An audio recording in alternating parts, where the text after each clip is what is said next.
Hey there! So maybe you clicked on this video because you're in a position where you have a few weeks to prepare for an upcoming interview. It's a really big, important interview, a job that you really want, opportunity that you really want, and you want to know what is the best way to hack this next couple weeks? What's the best way to prepare for your upcoming interview in as little time as possible?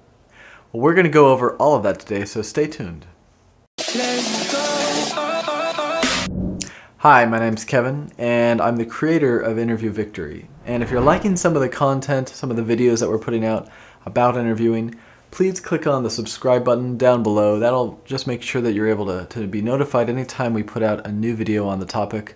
Also, there's a little bell icon next to the subscribe button that if you click on, it'll also notify you through your phone or through your email that we have a new video out for you, so make sure to check that as well. Now, I named this video Interview Preparation Hacking because I know a lot of people want to know what's the cheat, what's the shortcut to making sure that you can prepare for your interview in the least amount of time possible. Now, let's say you have an upcoming interview in the next few weeks.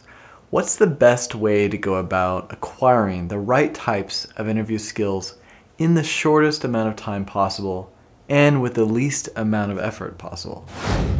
I'm talking about hacks here. I'm talking about how to hack your interview preparation so that you don't have to waste a lot of time getting up to par with your competitors in terms of interview skills.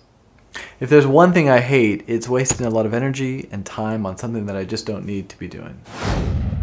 So in this video, I put together 5 steps to prepare for your interview in as little time as possible. Now, these steps are going to help you to acquire the most essential interview skills that are necessary to perform well on your upcoming interview. Sure, they're not going to cover all the interview skills out there, but they will give you, again, those core skills that you'll need to make a good impression in your upcoming interview. Now, while this is a guide for hacking your interview preparation in as quick amount of time as you can, you're still going to need a few days at least, hopefully a week, to get through all the steps. It's going to have some practice elements in there. It's going to have some sitting down and just strategizing and writing.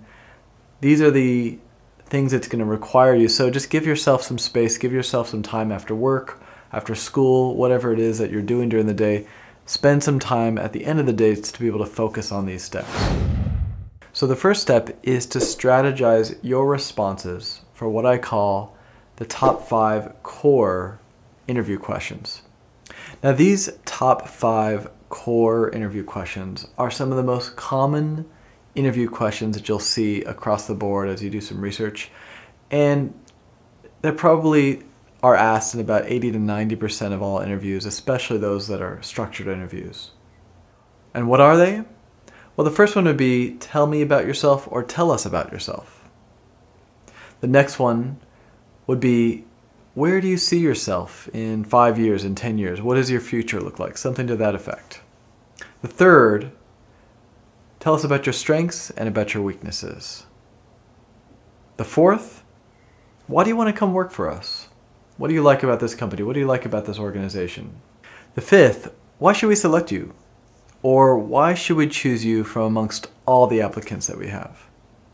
Now, if you've ever gone to an interview or you have just researched the topic, these questions shouldn't surprise you. You've probably seen all of these questions. Now, the reason that you find these questions in almost every interview out there, or at least most of them in every interview, is because they really, together, comprehensively, they get at the heart of whether a candidate is competent and whether they're a good fit or not for an organization. A question like, where do you see yourself in 5 or 10 years, really gives insight into how ambitious you are as a candidate, where you are shooting, where your goals, and how much dedication you're going to bring to the company, how hard you're going to work even. So that's a really important question. The question of strengths and weaknesses gives them some insight to how self-aware you are about, your weaker areas, your faults, your imperfections, and allows you to demonstrate, again, a sense of self-awareness, but also demonstrate your ability to showcase self-improvement, personal growth, things like that. The question of why do you want to work for us, why do you want to work for our company, gives them an insight, number one, about just your interest and dedication, level of of dedication that you might have with this company, loyalty even.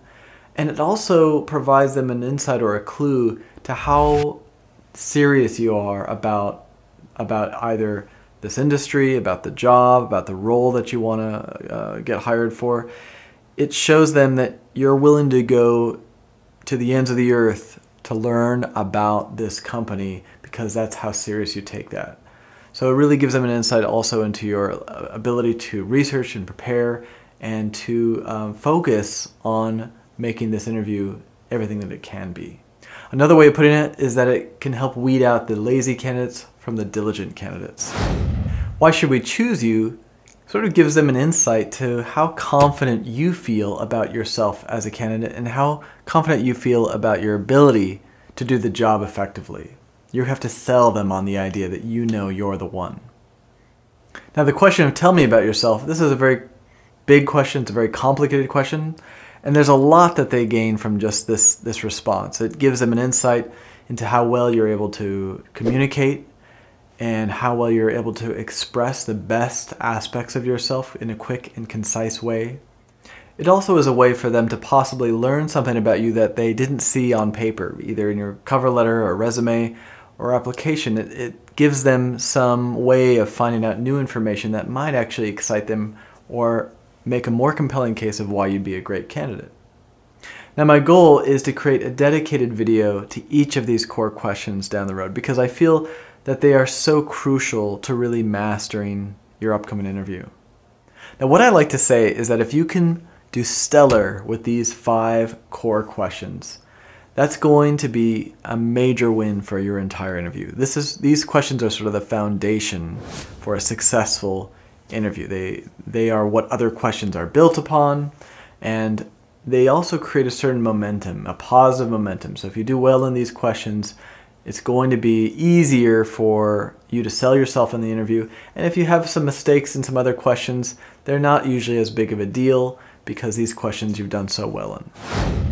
So in terms of time, and because of the weight of each of these questions compared to other questions that have less importance and less weight, I would rather you spend at least 80% of your preparation time focusing on these questions, and the rest of that 20% of the time focusing on the other plethora of questions that are going to be out there, because these questions, again, they carry the most weight. So we want to use our time most effectively if we have a limited time. We don't want to spend all of our time going through random questions that have a fairly low chance of even being asked just because we're worried. We don't have enough time for that. We want to do an outstanding job with these 5 questions. And some of the other ones, there's probably a few more that you can put into this core question category. But let's focus on the big questions, the big ones, the most weighty questions first. And then if we have time, we can focus on the other ones.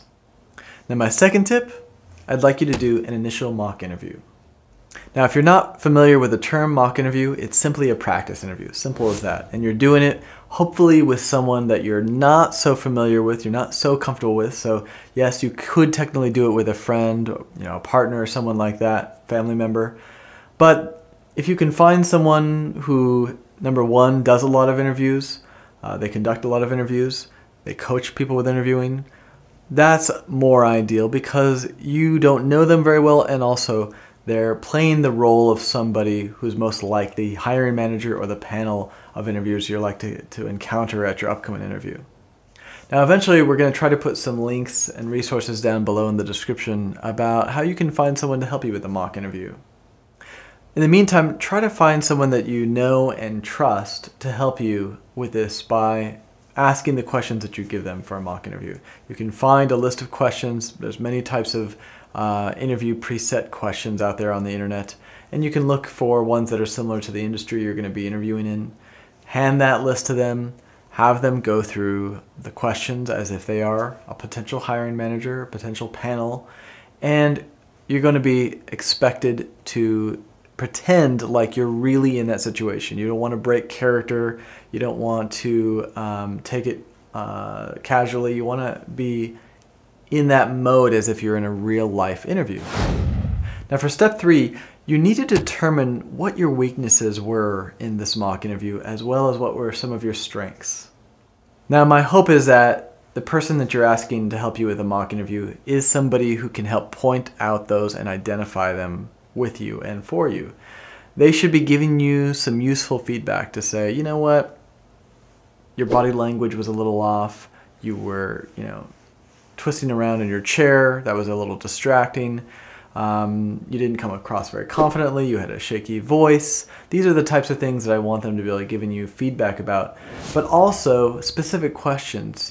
Maybe that question that you responded to, you did it in a way that didn't sound very confident or didn't sound very believable. These are the kind of things that I want that interviewer to help you understand about yourself.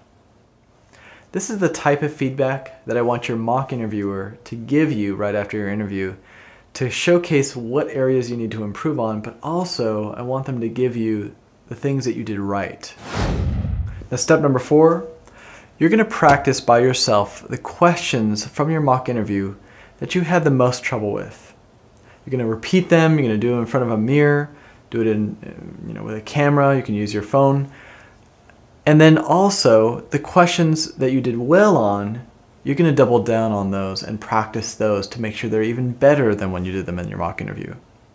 Your goal is to minimize your weaknesses and double down on your strengths. That's how you're going to come across better and more effective in your upcoming interview. Now for me, what I like to do is take my phone. Usually all phones these days have video capabilities. I set it up and I record myself with the questions that I didn't do so well on and that I want to improve myself on. I record until I am happy with the result. And that's going to be a really important aspect, is just your own feedback loop, looking at yourself and improving each time with the same question until you're really confident about that question. Now, step number 5, do a final mock interview. Now, over the many years where I've been working closely with candidates to improve their interview skills, the one thing that I've found interesting is there's a big difference between candidates that give good performances on their interview and great performances on their interview, and that often is related to whether they did a second mock interview or if they just did one. That initial mock interview is super important because it really helps to get your feet wet, warm you up, help you run through the most important questions, and also make compelling arguments about that specific company and why you have a connection and think you'd be a good fit for it. But after getting the feedback from that initial mock interview, it's vital in order to have a fantastic interview that you go back for that second mock interview, and that's really where you start to do the polishing, the improvements, and really make that interview performance shine. So my recommendation is, even if you only have 3 or 4 days to prepare for your upcoming interview, which is not very much, by the way, but if that's all you got, still, if you have a friend or a few friends or a few colleagues, try to schedule both an initial and a final mock interview. You want to give yourself a little bit of time between those 2 mock interviews so that you can make the adjustments and improvements necessary for that final mock interview so that you're ready to go on interview day. So as always, I hope you found this video interesting and insightful. But let me ask you a question. And that is, what are some steps that maybe I missed here that have helped you to prepare for an upcoming interview in a crunch? Go ahead and leave a comment below, and I think everyone will learn and be able to benefit from your contribution. So please go ahead and do that below. And if you have any questions, feel free to leave a question in the comment section below. We'll do our best to get to those and answer those. Also, again, make sure to click that subscribe button below to make sure you're being notified when we put out a new video. And finally, until next time, wishing you all the best in your upcoming interview preparation.